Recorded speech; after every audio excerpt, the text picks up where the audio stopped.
My name is Robert. I'm 64 years old, and the day my son Michael gave me a cruise as a gift to relax, I should have known there was something terrible behind that smile. But when I came back home to get my blood pressure medication that I'd forgotten, I heard Michael talking on the phone with his wife, Claire.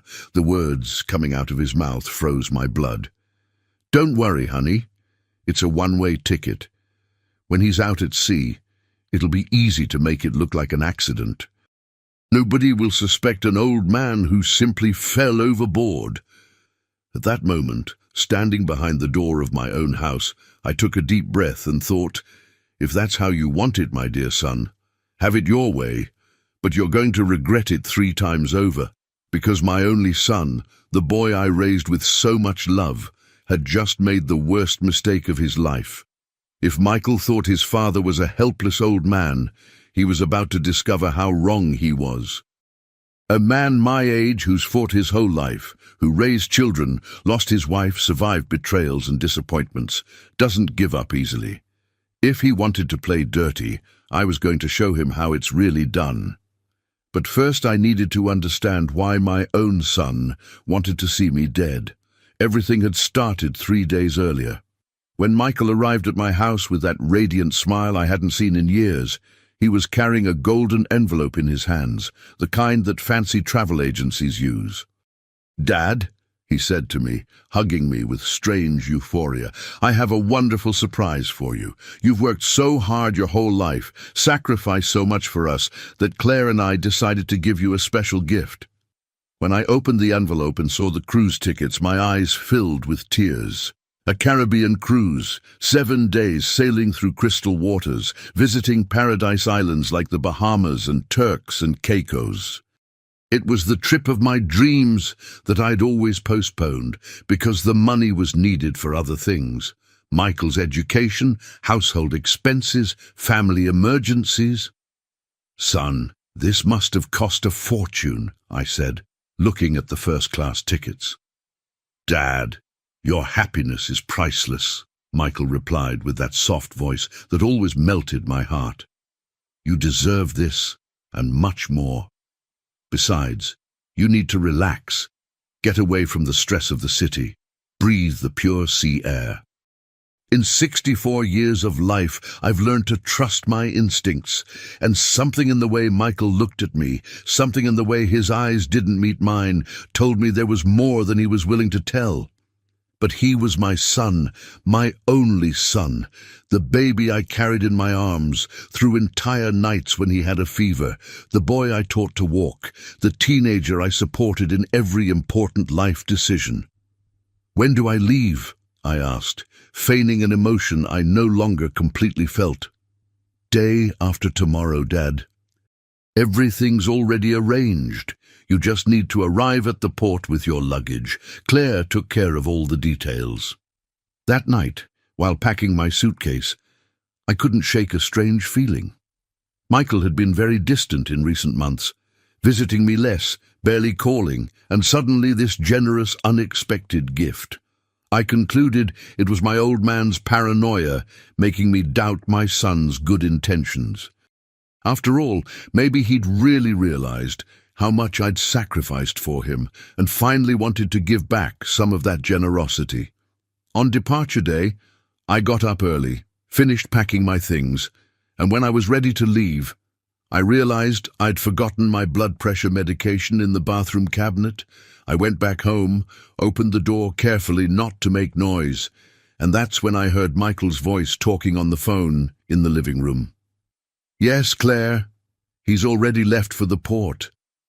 No, he doesn't suspect anything. The plan is going perfectly." His voice sounded cold, calculating, completely different from the caring voice he used with me.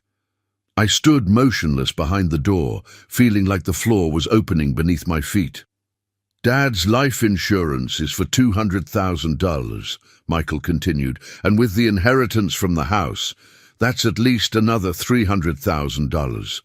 Enough to pay all my debts and start over." My heart stopped. My own son was talking about my death like it was a business, a cold, calculated transaction. Don't worry, honey. A man his age at sea. These things happen. Nobody's going to ask uncomfortable questions, and we'll be the perfect mourners, the children devastated by the loss. Tears ran down my face, but not from sadness. It was a mixture of anger, disappointment, and a determination I hadn't felt in years. At that moment, I understood I'd raised a monster, and if I wanted to survive, I'd have to be smarter than him. I left the house in silence, pretending I hadn't heard anything, but my mind was already working at full speed. I had to get to the port. I had to board that ship, but now I knew that every step I took brought me closer to danger. During the entire taxi ride, as I watched my city's streets pass by the window, I couldn't stop thinking about how it had come to this point. Robert Sullivan, had dedicated my entire life to being the perfect father. I married young at 20 to Michael's mother. I worked as an accountant in a small firm for 15 years, saving every penny I earned to give my family the best life possible. When my wife died of cancer, Michael was only 12 years old, and I decided that my life's only priority would be ensuring he had everything he needed. I left my job to take care of him full-time. I sold my car, pawned my watch collection, used all my savings to pay for the most expensive college in the city, Columbia University. While other fathers my age went out with friends, traveled, had fun, I stayed home doing freelance accounting work to have extra money for Michael's expenses. I never complained, never charged him for anything. I thought I was raising a good man, someone who would value everything his father had done for him. How foolish I was. When Michael married Claire 5 years ago, I was so happy. I thought I'd finally have the family I'd always dreamed of, that I'd have a daughter-in-law, grandchildren, family gatherings full of love. But Claire never liked me. From the first day, I saw in her eyes the contempt that some women feel for their fathers-in-law, as if I were a nuisance in their perfect marriage. And Michael, my dear Michael, began to change. Visits became less frequent, calls shorter, excuses more elaborate. When I asked about his work, he gave me vague answers. When I asked about his plans, he changed the subject. Now, sitting in the back of that taxi, I understood there had been signs everywhere, and I'd chosen to ignore them. Like that time 6 months ago when I arrived at his house unannounced and found Michael arguing heatedly on the phone about money. He got nervous when he saw me, hung up quickly and told me it was a small problem at work. Or like the time I heard Claire telling a friend that if her father-in-law didn't live so close, they'd have more space. When I mentioned this to Michael, he said I'd misunderstood, that Claire really liked me. But sometimes women said things they didn't really mean.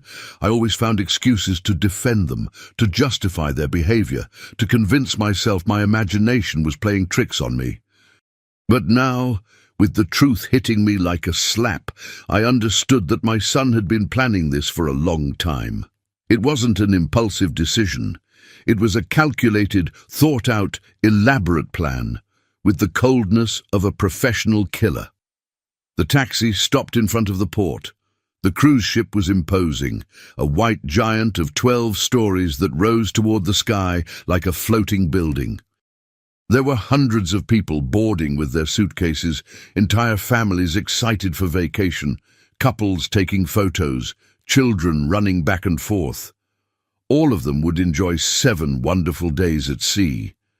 I, according to my son's plan, wouldn't come back alive, but as I dragged my suitcase toward the ship's entrance, a smile began to form on my lips. Michael had made a terrible mistake by underestimating me. He'd made the mistake of believing his father was a foolish, defenseless old man. What he didn't know was that during all those years of silence, sacrifice, apparent submission, I'd been observing, learning, storing information. I wasn't the naive man he thought. When I handed over my documentation to board, the attendant smiled at me with that professional cordiality they use with all passengers. "Mr. Sullivan, how exciting! Your first time on a cruise, isn't it?" "Yes," I replied, keeping my voice sweet and fragile that everyone expected from a man my age. My son gave me this trip as a gift. He said I need to relax. What a thoughtful son, the attendant commented while checking my documents.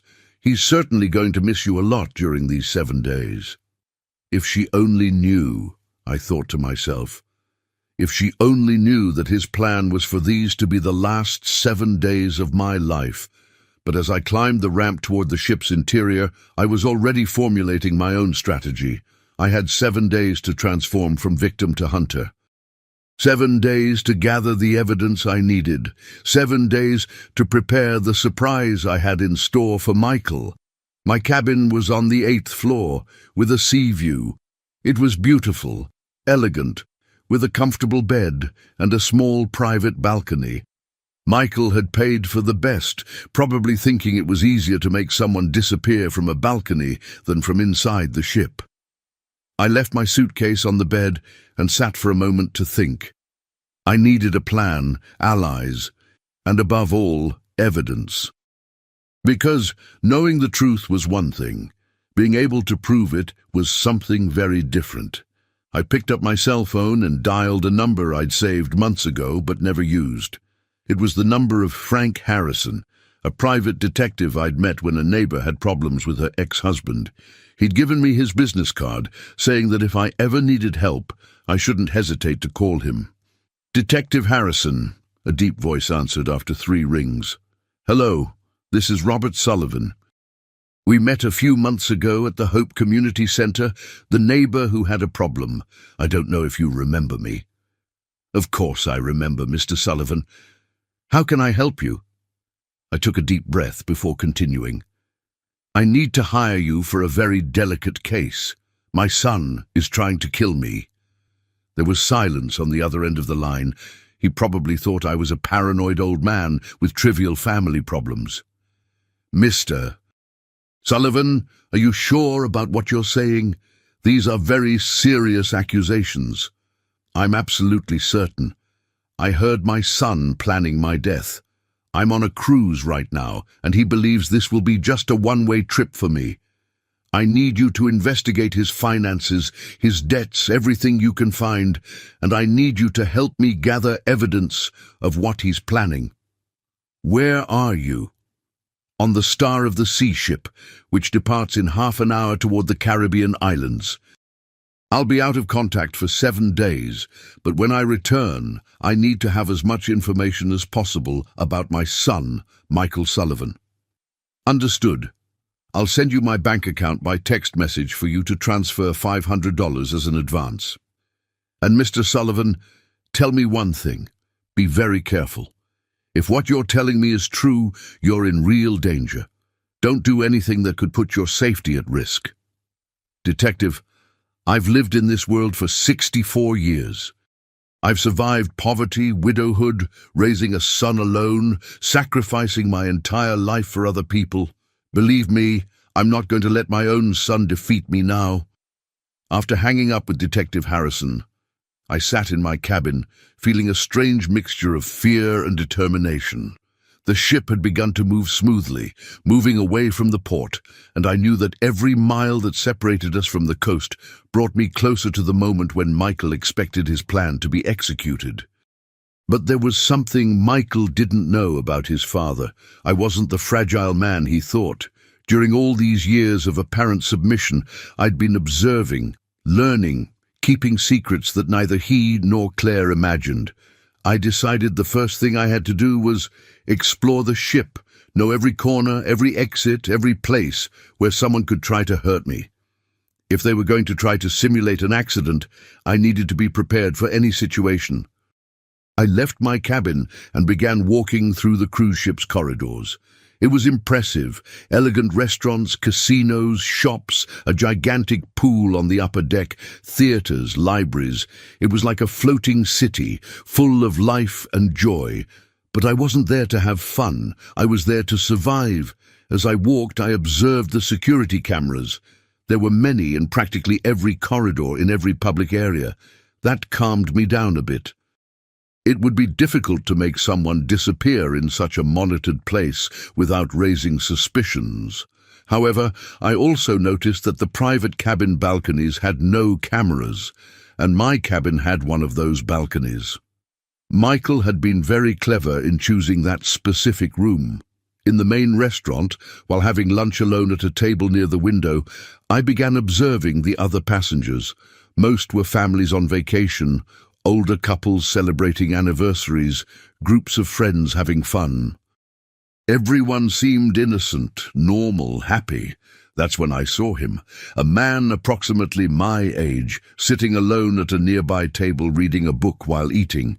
He had silver hair, perfectly styled, and wore an elegant blue suit.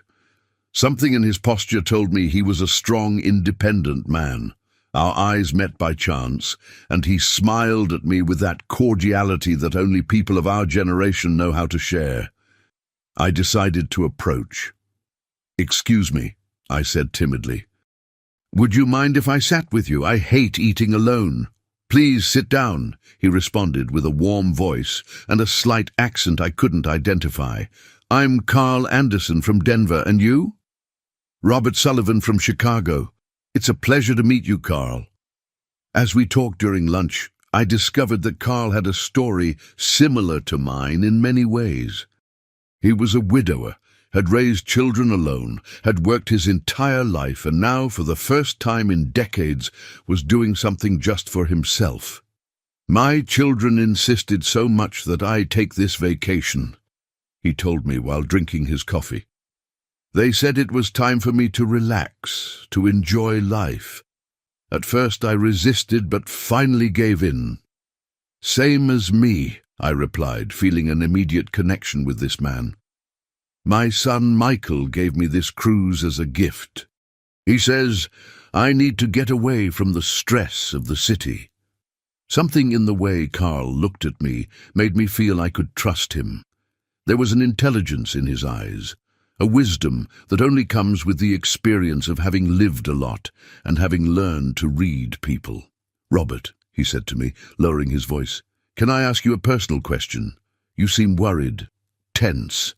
That's not the typical attitude of someone on a dream trip."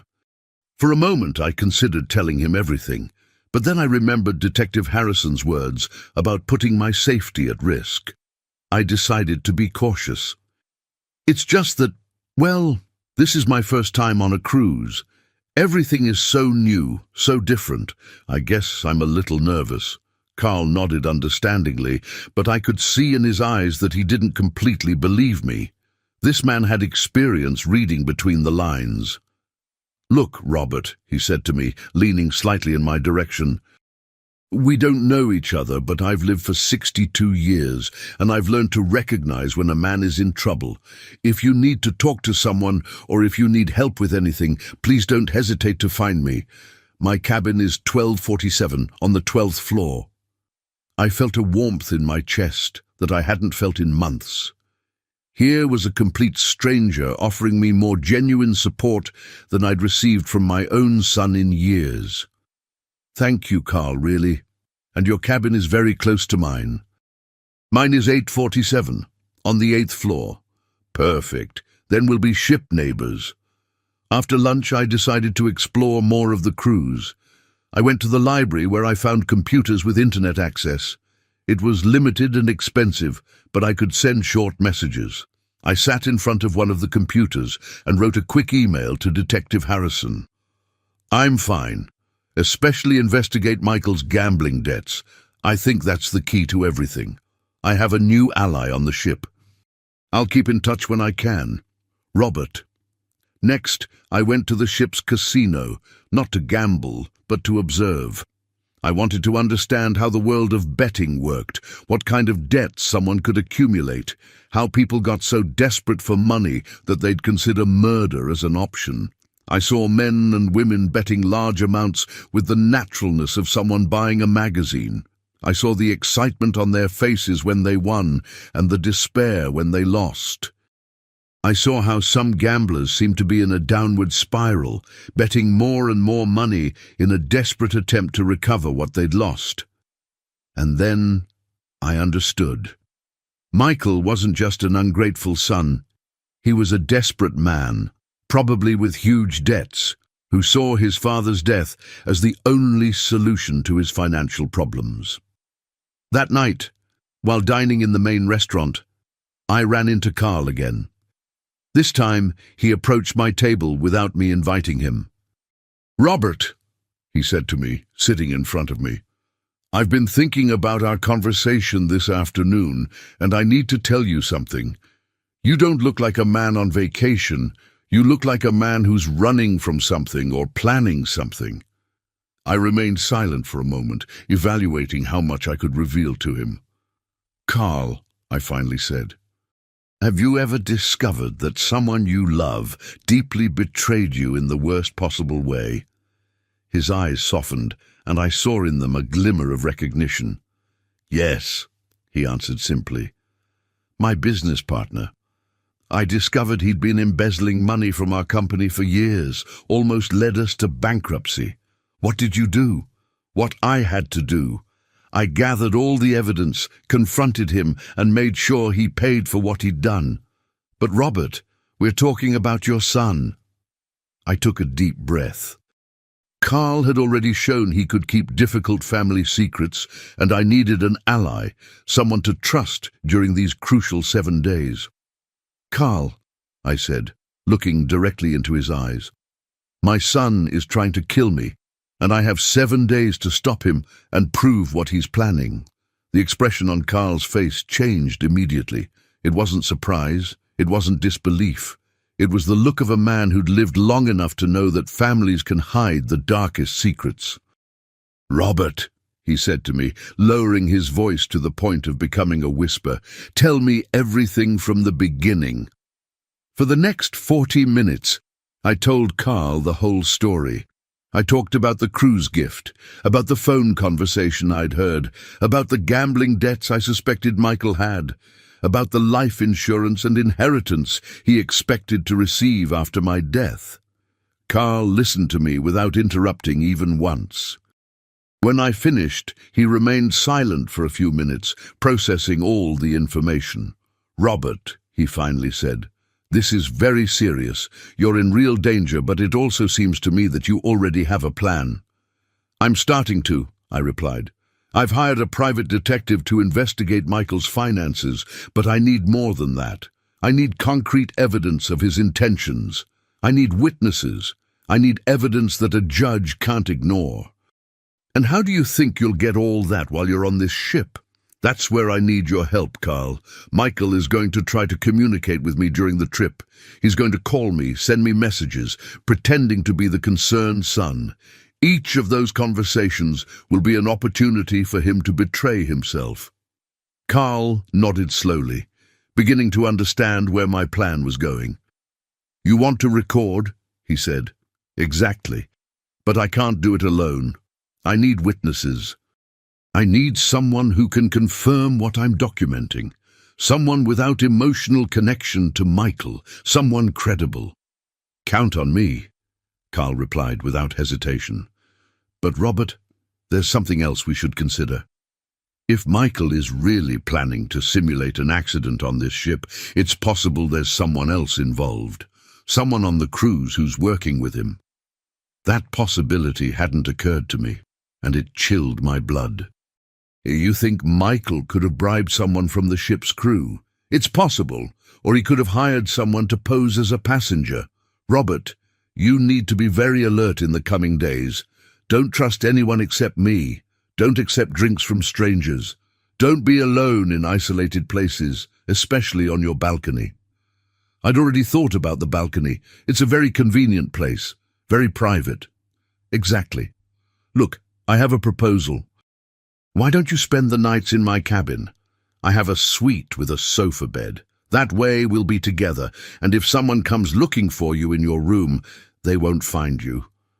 Carl's generosity moved me deeply. This man, who'd met me just hours ago, was willing to risk his own safety to help me. "Carl, I can't ask you to do that. If Michael really has someone on this ship—" "Robert," Carl interrupted me firmly, "I'm 62 years old. I raised 4 children and buried a wife. I ran my own company for 30 years. I'm not afraid of a spoiled brat who wants to kill his father for money. Besides, he added with a mischievous smile, it's been a long time since I've had an exciting adventure. That night after dinner, Carl helped me take some of my essential things to his cabin. It was much larger than mine, with the living room separate from the bedroom and a wider balcony. But most importantly, it had 2 beds, which allowed us to watch over each other. While we organized my things, Carl asked me detailed questions about Michael, about his personality, his habits, his relationship with Claire. Tell me, Robert, was Michael always manipulative, or is this something new? He was always very clever, I replied, thinking carefully. Since he was little, he knew exactly what to say to get what he wanted. But I thought it was normal childhood cunning. I never imagined it could turn into this. And Claire, what's the relationship between them like? At first they seemed very much in love, but in recent years I've noticed tension. Claire is always complaining about money, that they need a bigger house, more expensive vacations, a better car. And Michael always promises that things will get better, that he'll get more money. Now we know where that money would come from, Carl commented darkly. Around 10 at night, my phone rang. It was Michael. Carl and I looked at each other. The moment had come to put our plan into practice. Remember, Carl whispered while preparing his own phone to record. Make him talk. Make him betray himself. I took a deep breath and answered. Hello, son. Hi, Dad. How's the cruise? Are you having fun? His voice sounded perfectly normal, caring, concerned. If I hadn't heard his conversation with Claire, I would have believed he really cared about me. It's beautiful, son. The ship is amazing. My cabin is very comfortable. Thank you so much for this generous gift. You're welcome, Dad. You deserve it. Have you met new people? Are you making friends? An interesting question. Why did it matter to him if I was making friends? Yes. I met a very kind gentleman, Carl. We're eating together. There was an almost imperceptible pause before Michael responded. That's good, Dad. It's important that you're not alone, but also be careful. On these cruises, sometimes there are people who take advantage of older passengers. Carl looked at me with wide eyes. Michael had just sown doubt about anyone who could be my ally. Don't worry, son. I'm very cautious. But tell me, how are things there? How's Claire? Everything's fine, Dad. Claire sends you a hug. She said she hopes you're having a lot of fun and that you relax completely. How kind of her. Michael, can I ask you something? Of course, Dad. Whatever you want. No, why did you decide to give me this trip as a gift now? I mean, it was so sudden, so unexpected. Another pause. This time longer. Well, Claire and I have been talking a lot about you lately. We realized you seem very tired, very stressed, and we thought you needed a break, to get away from everything for a while. Get away from everything, I repeated, looking at Carl, who was writing down every word. Yes, Dad. Sometimes we need to completely disconnect from routine, don't we? I suppose so. Michael, can I confess something to you? Of course, Dad. At first I felt a little guilty about accepting such an expensive gift. It must have cost a lot of money. Dad, please don't worry about that. Money isn't a problem. Besides, it's an investment in your well-being, and that's priceless. Carl wrote on a piece of paper and showed it to me. Ask about the return. Michael, a silly question. Do you have a copy of my return ticket? Because I checked my documents and only found the one-way ticket. The silence that followed was deafening. It lasted so long that for a moment I thought the call had dropped. Michael, are you there? Yes, Dad, sorry. Claire was telling me something about the tickets. Don't worry, the travel agency has everything organized.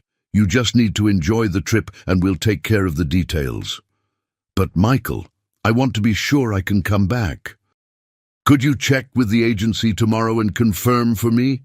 Dad, please trust me. Everything is perfectly organized. You don't have anything to worry about. Just relax and enjoy. That's the goal of the trip.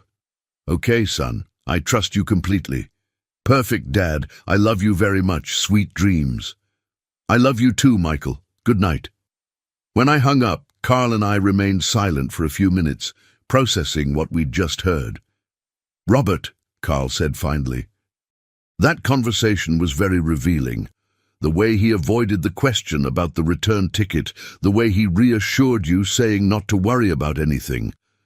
It's like he's trying to keep you in a state of false security. And the question about whether I was making friends, I added. It's like he was evaluating if I had allies, if there was someone who would notice if something happened to me. Exactly. Robert, tomorrow we need to go to the ship's office and personally verify the status of your return ticket. I want to see with my own eyes what Michael really booked. The next morning, Carl and I woke up early with a clear mission. After having breakfast in his cabin to avoid unnecessarily exposing me to public restaurants, we went directly to the passenger service office on the 3rd floor of the ship. The office was an elegant space with several desks staffed by uniformed employees.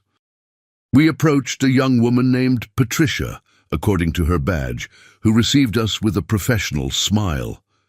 "Good morning, gentlemen. How can I help you?" "Good morning," I replied, trying to keep my voice calm. "I need to verify my complete travel itinerary. My name is Robert Sullivan, cabin 847. Patricia typed quickly on her computer and frowned slightly. "Mr. Sullivan, I see here that you have the 7-day cruise booked along the Caribbean, but She stopped, looking at the screen with confusion. "But what?" Carl asked, noticing the hesitation in the employee's voice. "It's a bit strange. I see you have a one-way ticket, but no reservation appears for the return flight to Chicago. Normally, our packages include complete round-trip transportation." I felt like I'd been punched in the stomach. Even knowing the truth, hearing the official confirmation hurt deeply. "What does that mean exactly?" Carl asked, pretending to be as confused as I was. "Well, it means that when the cruise ends in 7 days, you have no way to get home. It could be a system error, or maybe whoever bought the package thought about adding the return flight later." "Who bought this package?"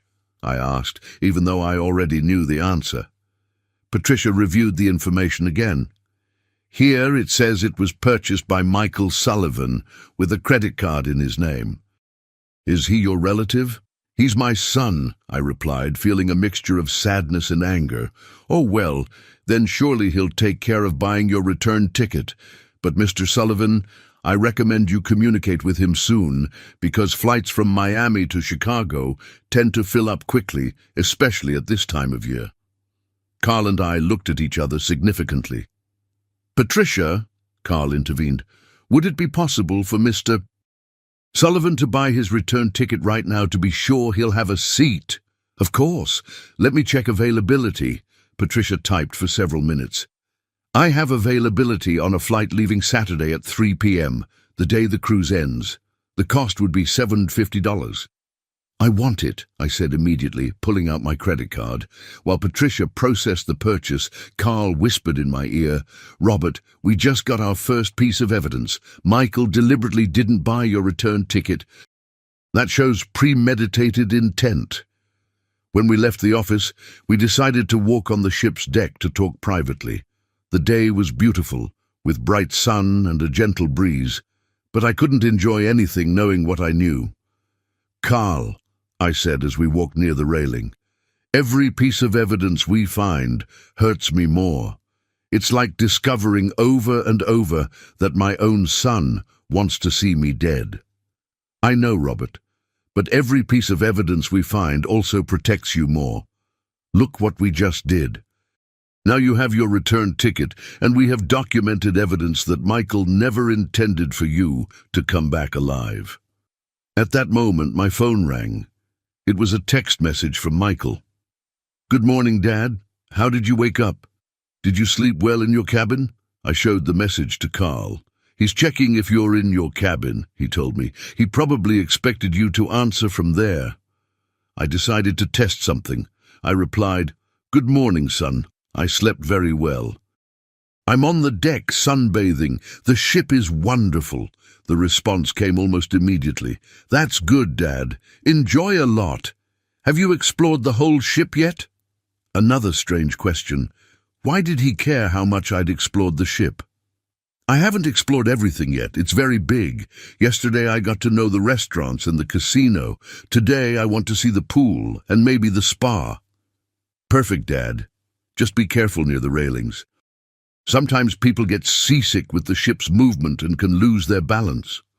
Carl read the message over my shoulder, and his face went pale. "Robert," he whispered. "He just suggested how you're going to die.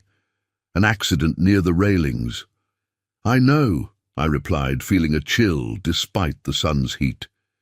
"He's planting the idea, preparing the ground for when the news reaches shore." I replied to Michael, "Don't worry, son. I'm very careful. I always stay away from the edges." "That's what I hope, Dad. I love you very much and want you to come back safe and sound." What irony, Michael talking about wanting me to come back safe and sound when he himself had planned for me to never return.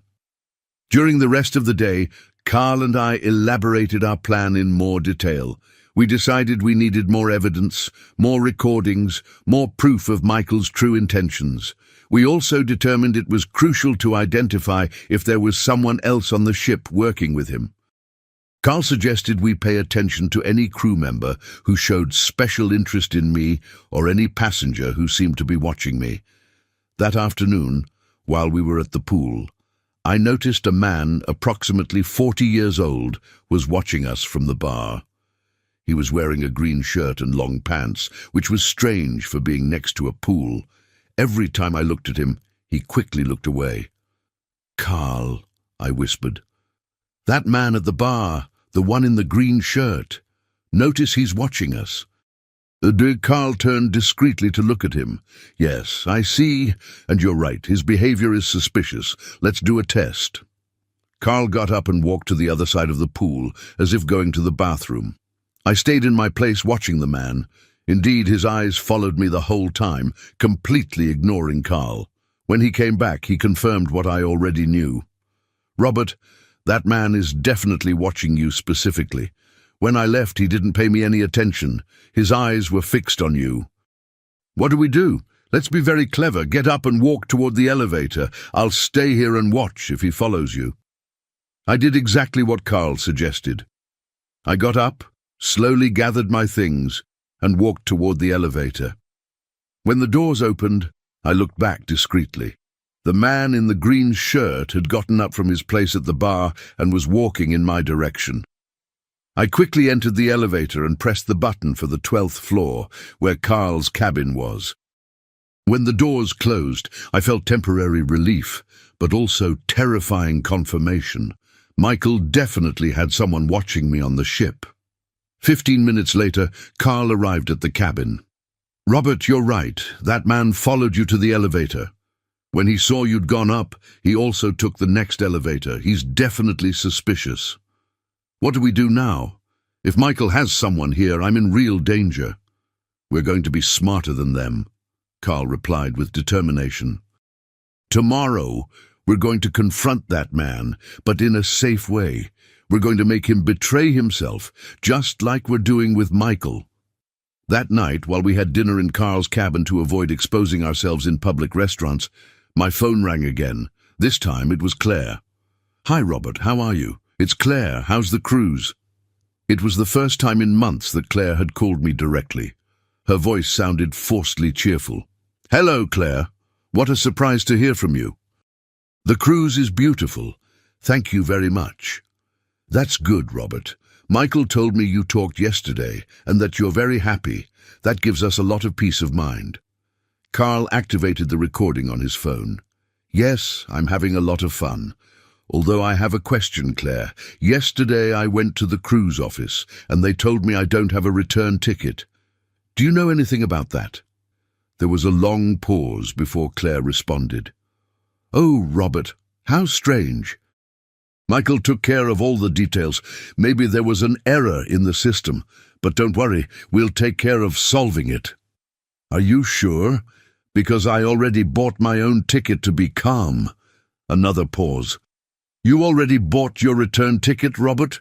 You didn't need to do that. We were going to take care of it. It's just that I got a little scared of being stuck in Miami without a way to get home. Of course. I understand perfectly. Well, Robert, I'll let you continue having fun.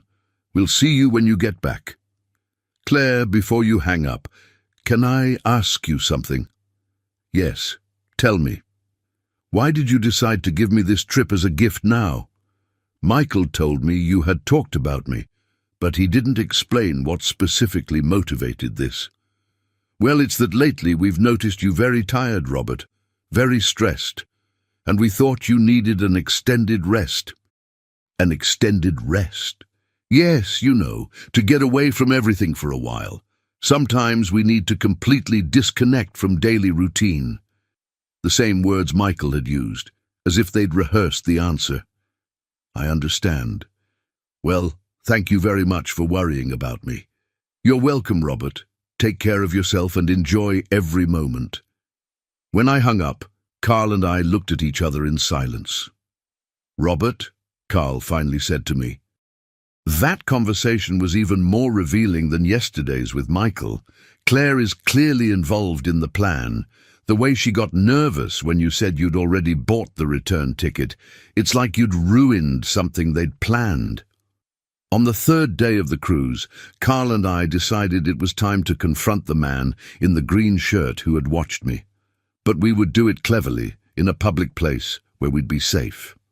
After breakfast, we went down to the ship's casino. It was a perfect place, full of people, with lots of security cameras and ship crew nearby all the time. Carl had devised a brilliant plan. Robert, he explained to me as we walked toward the casino, I'm going to sit at a poker table near the entrance. You're going to sit alone at one of the slot machines. When that man appears, because I'm sure he will, you're going to act like you're a little drunk, like you had too much to drink at breakfast. Why? So he feels confident. So he thinks you're vulnerable. Predators always attack when they think the prey is weak. If he's really working with Michael, he'll take advantage of this opportunity to approach you.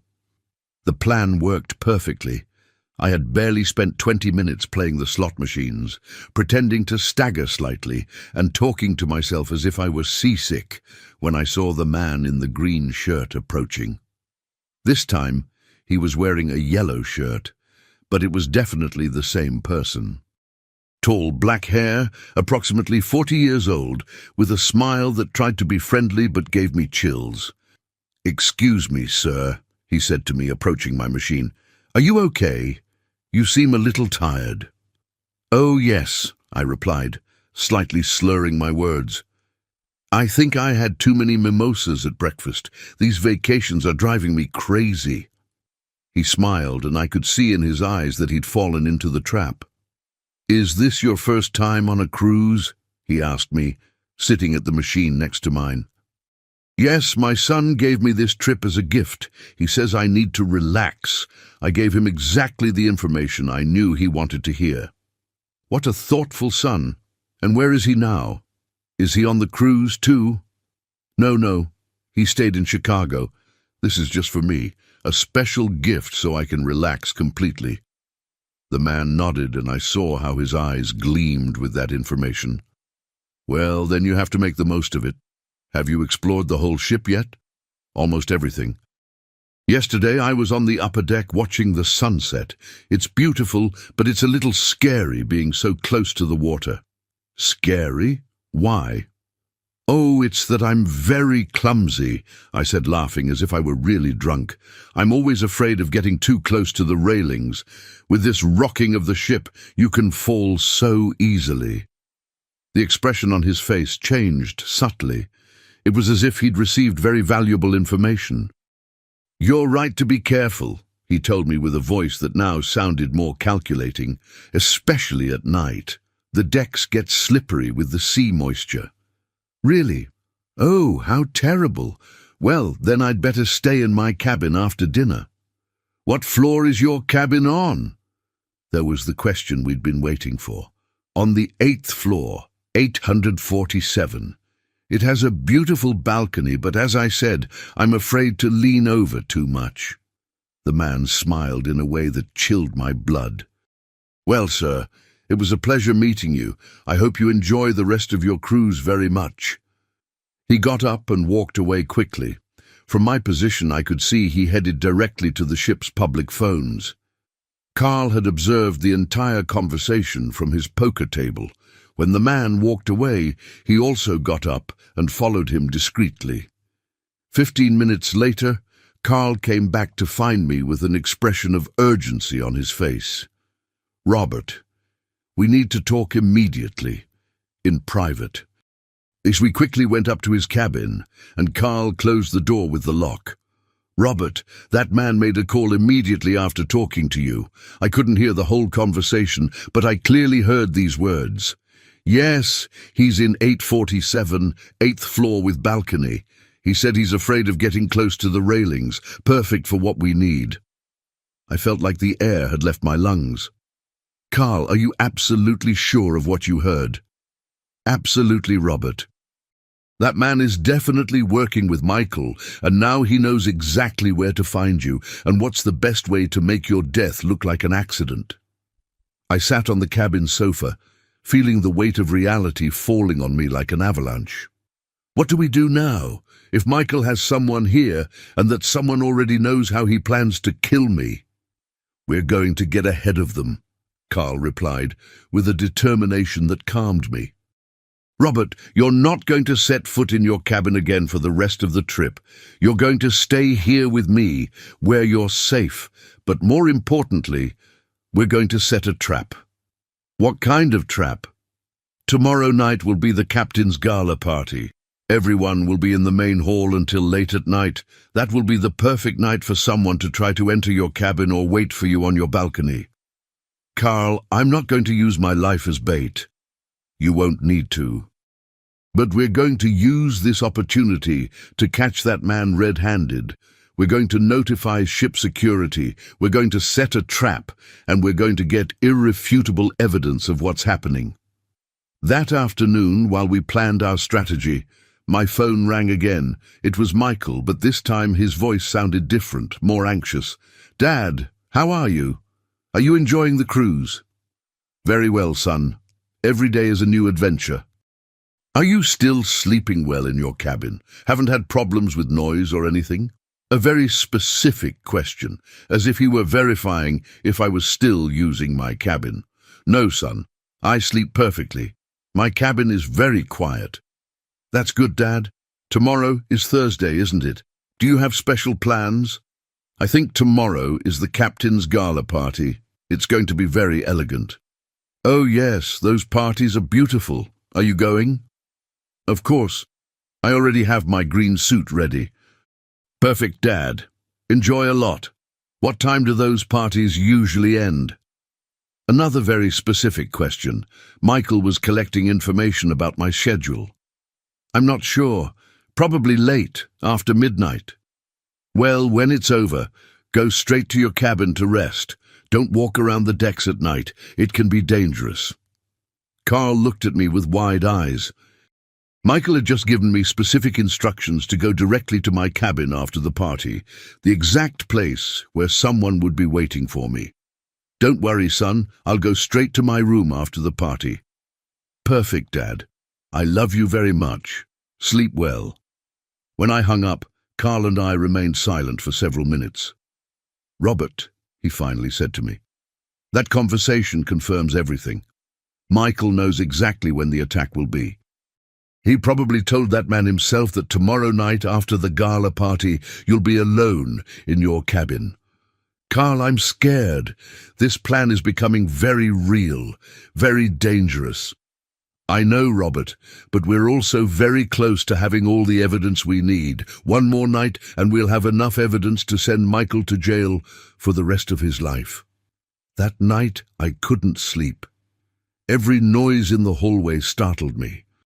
Every movement of the ship reminded me how vulnerable I was in the middle of the ocean, but I also felt something I hadn't felt in years, an inner strength, a fierce determination not to let myself be defeated. Michael had completely underestimated his father. He'd made the mistake of believing I was a defenseless old man who would give up easily. Tomorrow night, he was going to discover how wrong he was. On Thursday morning, Carl and I put the most crucial part of our plan into practice. We had to contact ship security without alerting the man who was watching me, and we needed to do it in a way that they would take us seriously.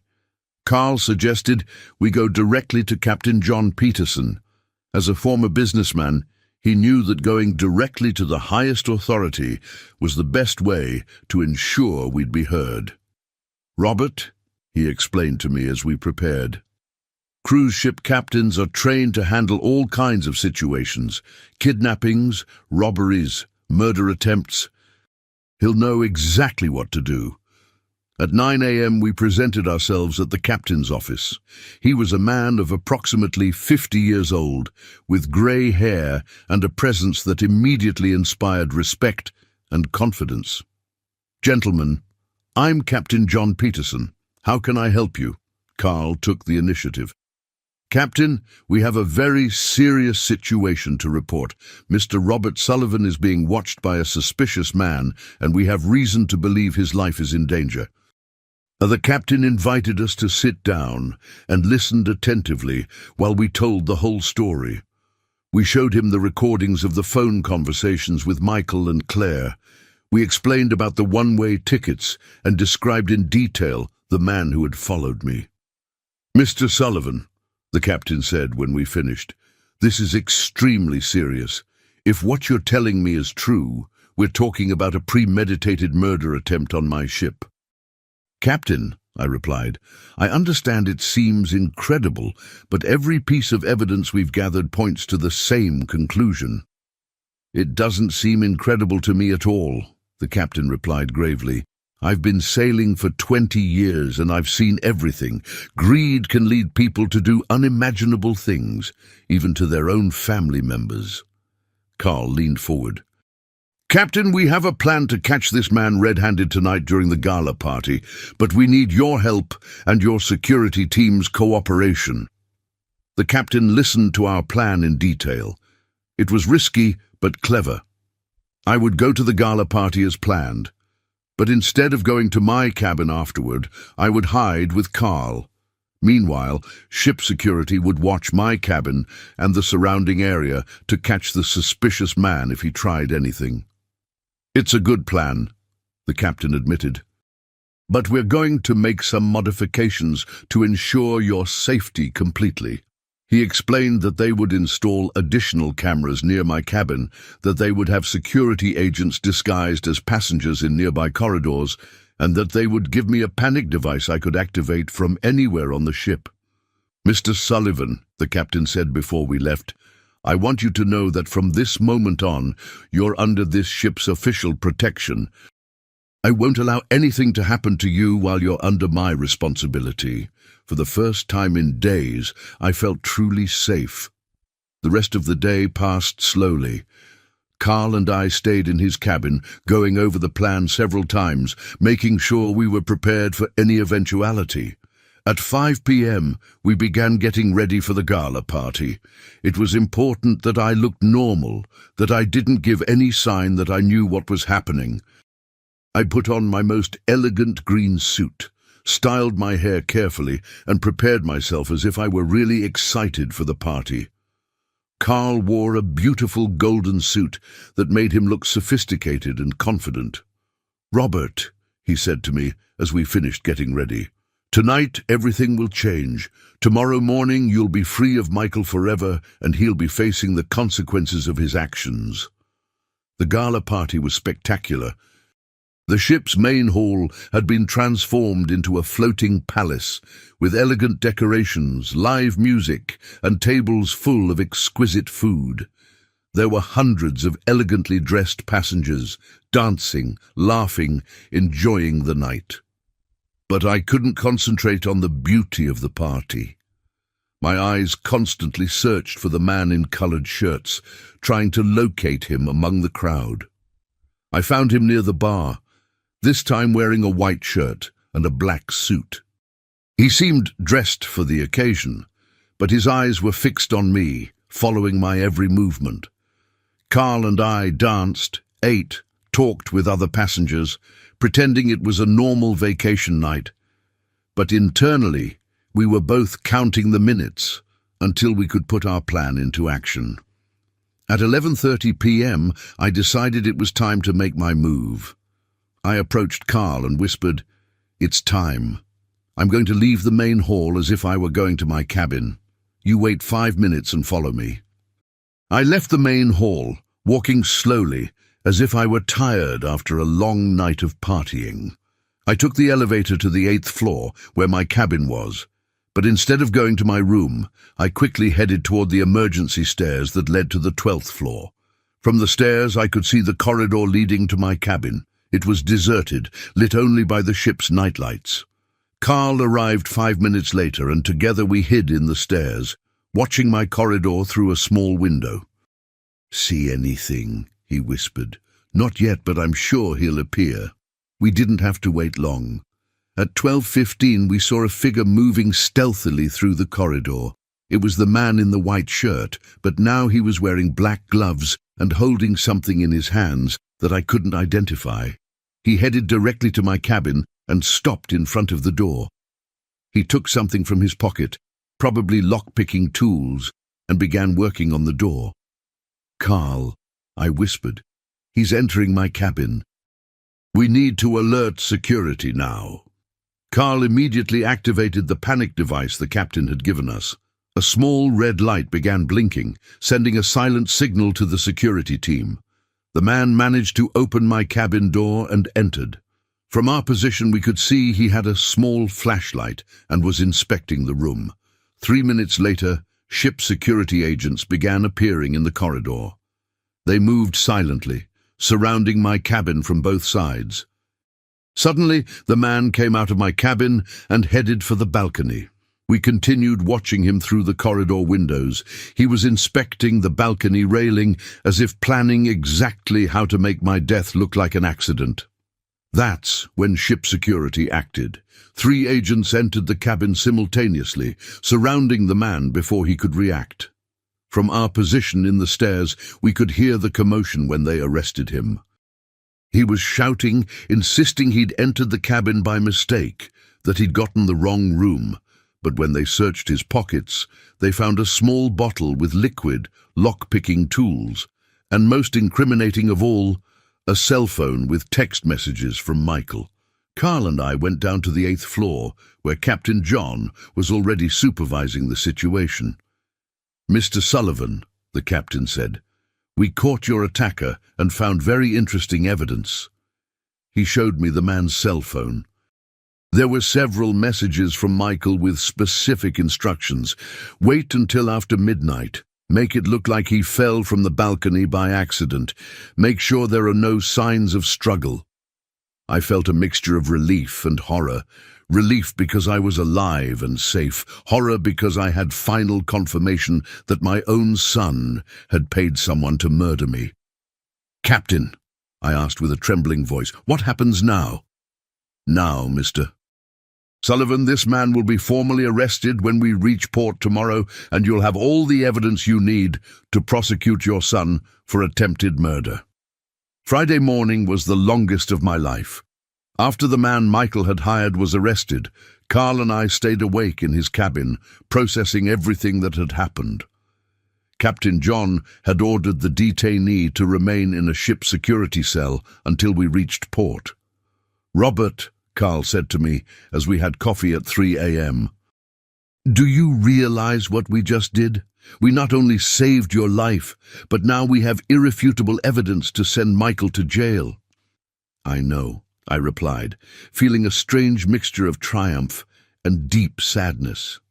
"But Carl, I also just discovered that my only son, the boy I raised with so much love, really wanted to see me dead.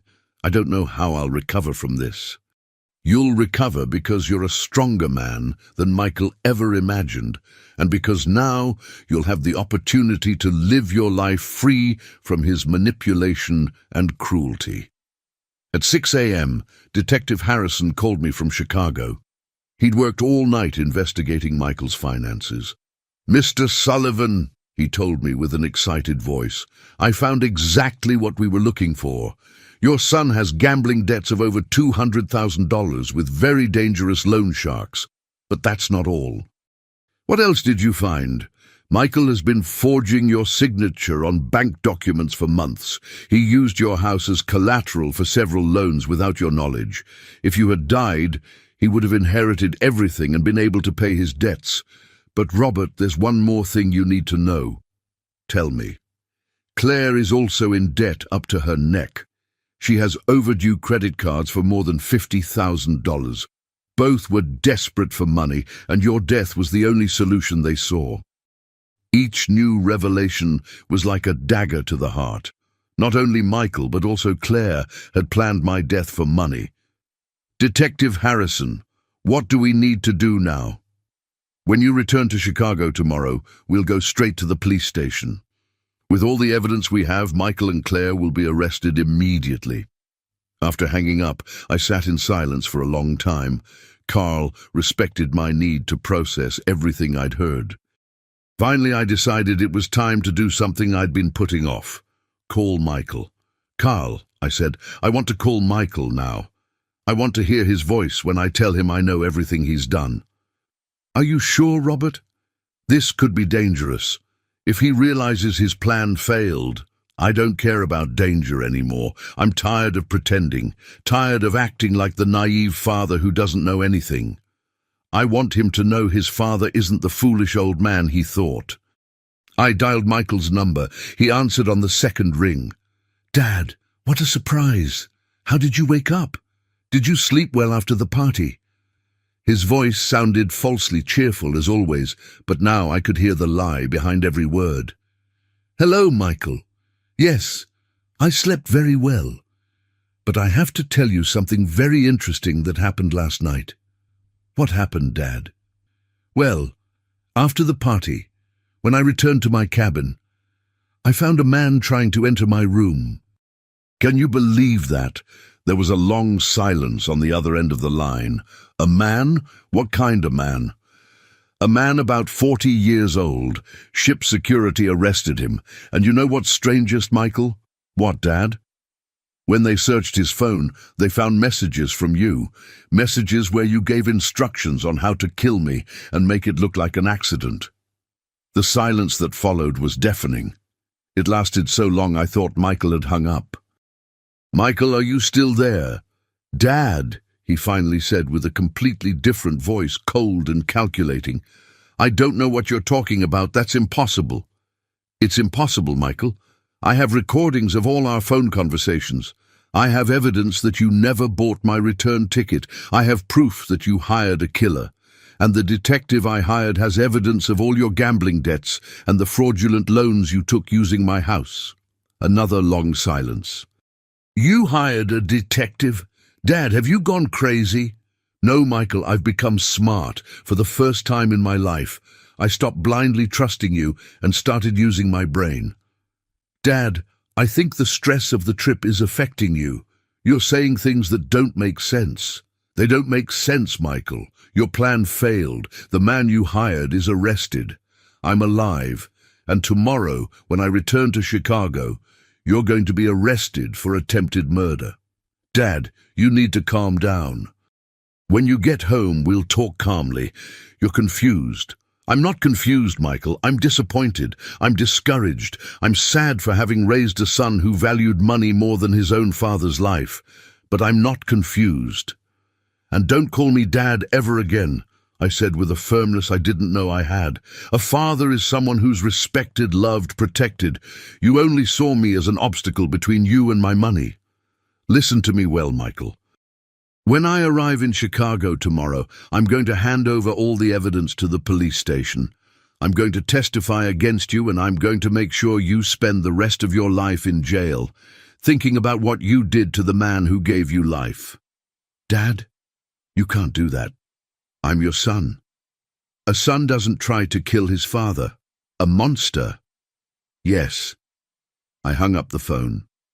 Carl hugged me while tears rolled down my face. They weren't just tears of sadness. They were tears of liberation, anger, relief, pain. It was as if all the feelings from the past days were coming out of me at the same time. "Robert," Carl said to me softly, "what you just did required incredible courage. That wasn't the end of a relationship. That was the birth of a new Robert, a man who will never again allow anyone to abuse his kindness." The rest of the day we spent preparing for the return to Chicago. Captain John helped us organize all the evidence, the recordings of phone conversations, security reports, witness statements, photos of the arrested man and the objects found with him. "Mr. Sullivan," the captain told me before dinner, "I want you to know that in my 20 years sailing, I've never seen a man demonstrate as much courage and determination as you've demonstrated this week. Your son completely underestimated his own father." That night, my last night on the cruise, Carl and I had dinner in the main restaurant for the first time since the first day. I no longer had to hide, no longer had to pretend, no longer had to be afraid. "Carl," I said as we toasted with champagne, "I don't know how to thank you for everything you've done for me. You saved my life." "Robert, you saved your own life. I was just your adventure companion. But I want you to know that this experience has changed me too. It reminded me that men our age still have a lot to offer the world, a lot of strength to show. What are you going to do when we get back to land?" "I'm going back to Denver and I'm going to start living my life more fully." "And you, Robert? What are you going to do?" "I'm going to make sure Michael pays for what he did, and then I'm going to start living for myself for the first time in 64 years. On Saturday morning, when the cruise ship arrived at the port of Miami, I was no longer the same man who had boarded that vessel 7 days earlier. I was Robert Sullivan, but a completely new version of myself. Stronger, smarter, more determined than ever. Carl and I said goodbye at the port with tears in our eyes, but also with the promise to keep in touch forever. He had been more than a friend during those crucial days. He had been my brother, my ally, my savior. "Robert," he said to me as we hugged for the last time, "remember that you're no longer the man who sacrifices in silence. You're the man who fights for his life and wins. Never forget that strength you discovered." I'll never forget, Carl, and I'll never forget that when I needed someone most, you appeared like an angel in my life. My flight to Chicago left at 3 p.m. I had enough time to call Detective Harrison and confirm that everything was ready for what was coming. "Mr. Sullivan," the detective told me, "I have everything prepared. The moment you land, we're going straight to the police station. The chief has already reviewed all the evidence I sent him and is ready to proceed with the arrest warrants." During the flight back to Chicago, I couldn't help but reflect on everything that had happened. A week ago, I was a 64-year-old man living in silence, who had dedicated his entire life to pleasing others, who had allowed himself to be underestimated and ignored. But those 7 days on the cruise had transformed me completely. I had discovered that I had a strategic intelligence I'd never used, a courage I'd never demonstrated, a determination I'd never needed. When the plane landed in Chicago, Detective Harrison was waiting for me at the airport. He was a man of approximately 50 years old, tall, with grey hair and a presence that immediately inspired confidence. "Mr. Sullivan," he said, shaking my hand, "it's an honor to finally meet you. What you accomplished on that cruise was extraordinary." "Detective, I just did what I had to do to survive." "No, sir, you did much more than survive. You orchestrated your own son's downfall with a precision that even the most experienced detectives admire."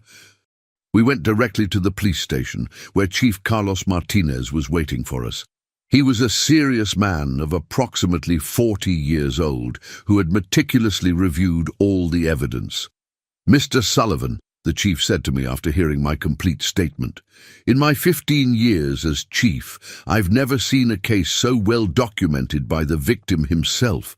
The recordings, the financial evidence, the cruise crew statements, everything forms a case as solid as a rock. What happens now? I asked. Now we issue arrest warrants for Michael Sullivan for attempted murder, criminal conspiracy, and financial fraud. For Claire Sullivan for criminal conspiracy and complicity in attempted murder. Both will be arrested before the day ends. 2 hours later, I was sitting in my living room, in my own house, waiting. Detective Harrison had insisted on staying with me until Michael and Claire were arrested, in case they tried something desperate. At 6 p.m., my phone rang. It was Chief Martinez. Mr. Sullivan, I have news. Michael and Claire have been arrested. We found them at their house, apparently preparing to flee the country. They had packed suitcases and plane tickets to Toronto. I felt a mixture of relief and deep sadness. Relief, because I was finally completely safe. Sadness for the final confirmation that my son really had wanted me dead. What will happen to them now? They'll be prosecuted by justice. With all the evidence we have, they'll probably receive long prison sentences. Michael is facing charges that could lead him to 20 years in jail. Claire, as an accomplice, is facing up to 10 years. That night, alone in my house for the first time in a week, I sat in my favorite armchair and reflected on everything that had changed in my life. I no longer had to live in fear of my own son. I no longer had to pretend I didn't know how cruel he was. I no longer had to sacrifice my well-being for someone who didn't value me. But more importantly, I had discovered something about myself that I'd never known. I was capable of fighting for my own life and winning. The following months were a whirlwind of legal procedures. I had to testify at trial, confront Michael in court, relive all the details of his betrayal. It was painful, but also liberating. During the trial, Michael tried to act like the repentant son, like a man who had made a terrible mistake but really loved his father. But the evidence was overwhelming. The recordings, text messages, the testimony of the man he'd hired to kill me, the financial evidence, everything painted the picture of a man who had coldly planned his own father's murder. On the day the sentence was announced, Michael was sentenced to 18 years in prison. Claire received 8 years. When I heard the verdict, I didn't feel joy, but I felt justice. After the trial, I made important decisions about my life. I sold the house where I'd lived for so many years, the house full of painful memories. With the money from the sale, I bought a small, comfortable apartment in a new area of the city. But most importantly was what I did with my time and energy. I began working as a volunteer at a help center for older men who had been victims of family abuse. My experience had taught me that many men my age suffered in silence, allowing their own family members to mistreat them because they believed they had no options. Gentlemen, I would say to the men who came to the center seeking help, I want to tell you the story of how my own son tried to kill me and how I managed not only to survive, but also to bring him to justice. Every time I told my story, I saw in those men's eyes the same awakening I had experienced on the cruise. The understanding that they weren't condemned to be victims, that they had more strength and resources than they imagined. Carl and I maintained our friendship through weekly phone calls and occasional visits. He had become more than a friend. He was my battle brother, the person who had helped me discover who I really was. A year after the cruise, Carl came to visit me in Chicago. We were having dinner in my new apartment when he asked me a question that surprised me. Robert, have you ever regretted exposing Michael? Have you ever felt nostalgic for the relationship you had before? Carl, I replied without hesitation, the relationship I thought I had with Michael never really existed. It was an illusion based on my need to believe I'd raised a good man.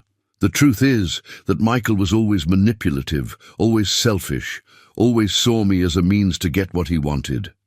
I just didn't want to see it. And don't you miss having family? I have family, I said, smiling. I have you. I have the men at the center who have become my brothers. I have a life full of people who value me for who I am and not for what they can get from me. On my second anniversary back from the cruise, I decided to do something that would symbolize my complete transformation. I signed up for dance classes. At 66 years old, I learned to dance swing, salsa, and ballroom. "Mr. Sullivan," said my dance instructor, a 30-year-old young man named Luis. "I've never seen someone your age move with such confidence and grace. Where did you learn to have such self-confidence?" "I learned at sea," I replied with a smile. "I learned that when a man fights for his life, he discovers a strength he never knew he had." Now, when I look back at those 7 days on the cruise, I don't see them as the darkest days of my life. I see them as the days that saved me, the days that taught me who I really was. I am Robert Sullivan, a man who survived the deepest betrayal imaginable. I'm a man who transformed his own son from hunter to prey. I'm a man who at 64 years old discovered it's never too late to be reborn, and if any other man my age feels defenseless, underestimated, or betrayed by his own family, I want him to know he has a strength within him that can move mountains. He just needs to decide to use it. Because when a man like me says, "If that's how you want it, my dear, have it your way, but you're going to regret it 3 times over," he's not making an empty threat. He's making a promise he'll keep to the very end. And Michael regretted it. He regretted it when he was arrested. He regretted it when he was convicted. And he'll continue regretting it every day of the next 18 years he'll spend in prison, remembering that he completely underestimated the man who gave him life. Did you like my story, and what city are you listening from? Let's meet in the comments. If you liked the story, you can support me by sending a super thanks so I can continue bringing more stories like this. I already thank you very much for the support. I'm waiting for your comments about the story. In the video, you can see 2 new life stories that I recommend from the heart. There's much more on my channel. Don't forget to subscribe.